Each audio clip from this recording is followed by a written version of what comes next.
Breaking news చూస్తున్నాం. వివాహేతర సంబంధాలపై సుప్రీంకోర్టు సంచలన తీర్పు వెలువరించింది. వివాహేతర సంబంధాల్లో ఇష్టపూర్వక సెక్స్ నేరం కాదంటూ సుప్రీంకోర్టు స్పష్టం చేసింది. సుదీర్ఘ కాలం ఇష్టపూర్వకంగా శృంగారంలో పాల్గొని ఆ తర్వాత విభేదాలు వచ్చాక పురుషులపై మహిళలు ఆరోపణలు చేయడం, రేప్ కేసులు పెట్టే సంస్కృతి పెరగడంపై సుప్రీంకోర్టు ఆందోళన వ్యక్తం చేస్తుంది.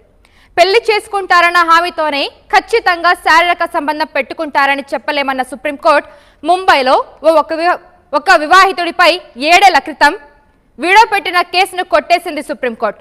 మనం రీసెంట్ గానే చూసాం. మొన్న జానీ మాస్టర్ కేసులను సేమ్ సీన్ రిపీట్ అయింది. జానీ మాస్టర్ దగ్గర అసిస్టెంట్ కొరియోగ్రాఫర్ గా పనిచేస్తున్న ఒక అసిస్టెంట్ కొరియోగ్రాఫర్ ఒక అమ్మాయి జానీ మాస్టర్ మీద రేప్ కేసు పెట్టడం జరిగింది.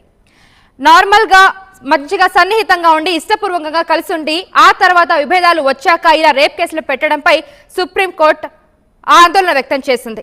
ఇదే నేపథ్యంలోనే ఇప్పుడు ముంబైలో ఒక వివాహితుడిపై 7 ఏళ్ల క్రితం ఒక వీడియో పెట్టిన కేసులో ఇప్పుడు సుప్రీంకోర్టు సంచలన తీర్పు వెలువరించింది. దీని మీద మరింత సమాచారం మా ప్రతినిధి గోపి అందిస్తారు.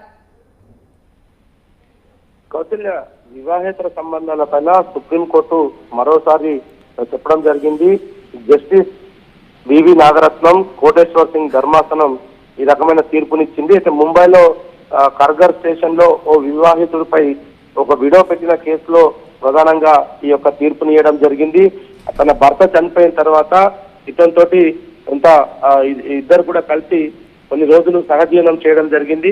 అయితే ఆ తర్వాత అతను ఆమెను పెళ్లి చేసుకోకపోవడంతో ఆమె అతని పైన రేప్ కేసు పెట్టింది. దాదాపు 7 ఏళ్ల క్రితం ఈ ఘటన జరిగింది. 7 ఏళ్ల నుంచి విచారణ కొనసాగుతుంది.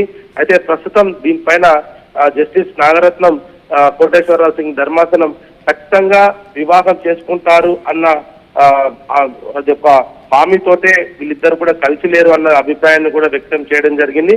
ఓవరాల్ గా వివాహేతర సంబంధాల్లో సుదీర్ఘ కాలం ఇద్దరు కూడా ఒకరిపై ఒకరి ఇష్టంతో కలిసి ఉండి ఆ తర్వాత అతని పైన రేప్ కేసు పెట్టడము ఇటువంటివి ఎక్కువగా మహిళలు ఇప్పుడు చేస్తున్నారంటూ కూడా ఆ ధర్మాసనం అభిప్రాయపడడం జరిగింది. అయితే పెళ్లి చేసుకుంటారన్న ఖచ్చితమైన హామీతోటే శారీరక సంబంధం పెట్టుకుంటున్నారా? అలాంటిది ఏమీ లేదు కదా. ఒకరికొకరికి ఇష్టపడి వాళ్ళు శృంగారంలో పాల్గొంటున్న సందర్భం అది. దాన్ని తప్పుపట్టలేము. వివాహేతర బంధానికి సంబంధించిన అంశాలను కూడా గతంలో కూడా సుప్రీంకోర్టు అనేక మార్లు ప్రస్తావించడం జరిగింది. వివాహేతర సంబంధం ఇద్దరు మేజర్లు అయితే కనుక ఖచ్చితంగా వాళ్ళు ఇరువురు